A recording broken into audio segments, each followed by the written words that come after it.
Those Darn Squirrels by Adam Rubin, illustrated by Daniel Salmieri. On the outskirts of town, at the edge of the forest, there was a little old house.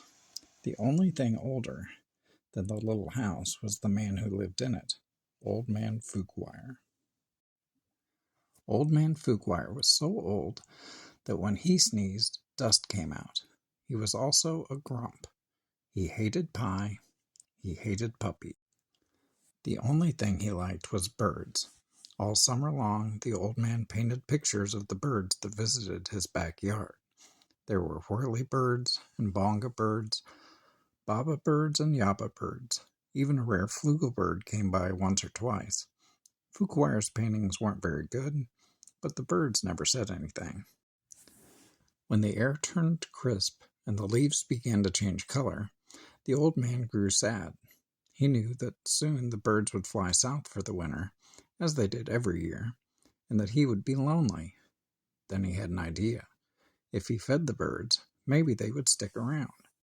So Old Man Fuquire built beautiful bird feeders and put them up all around his backyard. He filled the feeders with delicious seeds and berries, and soon birds came from all over the forest just to eat in the old man's yard. But the birds weren't the only ones who liked the bird feeders. The squirrels did too. Not many people know this, but squirrels are the cleverest of all the woodland creatures. In fact, they're fuzzy little geniuses.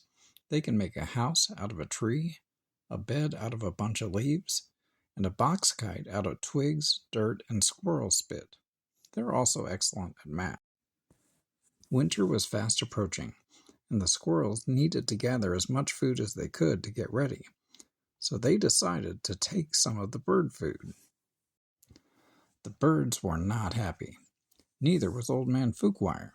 When he discovered what had happened, he shook his old man fist and yelled, "Those darn squirrels!"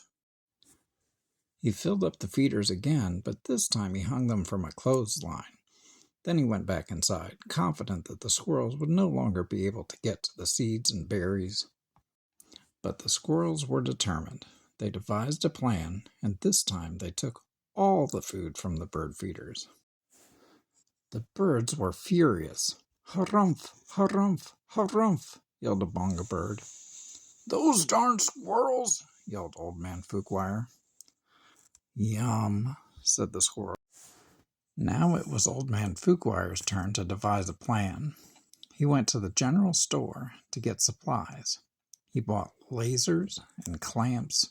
He bought wires and springs. He bought all sorts of tools and built a veritable fortress around his bird feeders. Then he refilled them very carefully. "Na, na, na, na, na," snorted the flugelbird. The squirrels stayed up all night working out their strategy. They drank cherry cola and ate salt and vinegar chips to help them stay awake. Finally, they had it, the perfect plan. They put on their tiny helmets and prepared to launch themselves into the air, over the fence, between the lasers, and onto the bird feeders. The first squirrel misfired and hit a tree. The second squirrel went too high and landed in a bucket. The third squirrel sailed clear over the house. The birds laughed and laughed. They each had one last delicious mouthful of seeds and berries from the old man's feeders. Then they flew south for the winter, just as they did every year. Said the flugelbird. After the birds left, Old Man Fuquire was lonely, just as he was every year. He fixed himself some cottage cheese and pepper, his favorite snack, but he was still lonely. When he looked out the window, the squirrels could tell that he wasn't happy.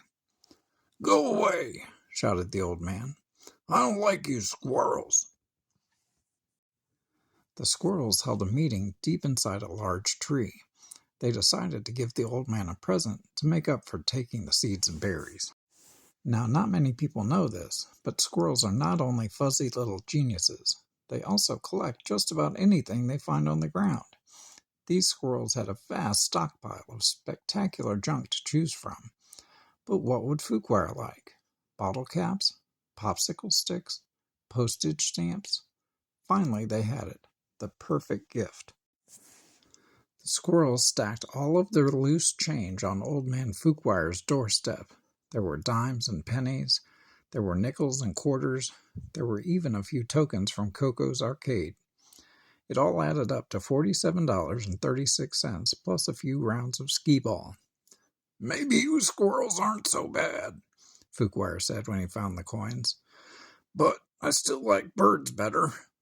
This gave the squirrels another idea. They raided their junk collection again and got to work. When Old Man Fuquire woke up the next morning, he was amazed to see that the birds had returned. But wait, those things weren't birds. They were squirrels in disguise. "Great googly moogly," said Old Man Fuquire. "This'll make quite a painting." He ran outside and took down the lasers and the wires and the spring-loaded trapeze. He turned all the bird feeders into squirrel feeders. Then he painted till his brush ran out of bristles. The squirrels were so overjoyed they had a party in Old Man Fuquire's house. "Those darn squirrels," said Fuquire, and he shook his old man fist and smiled.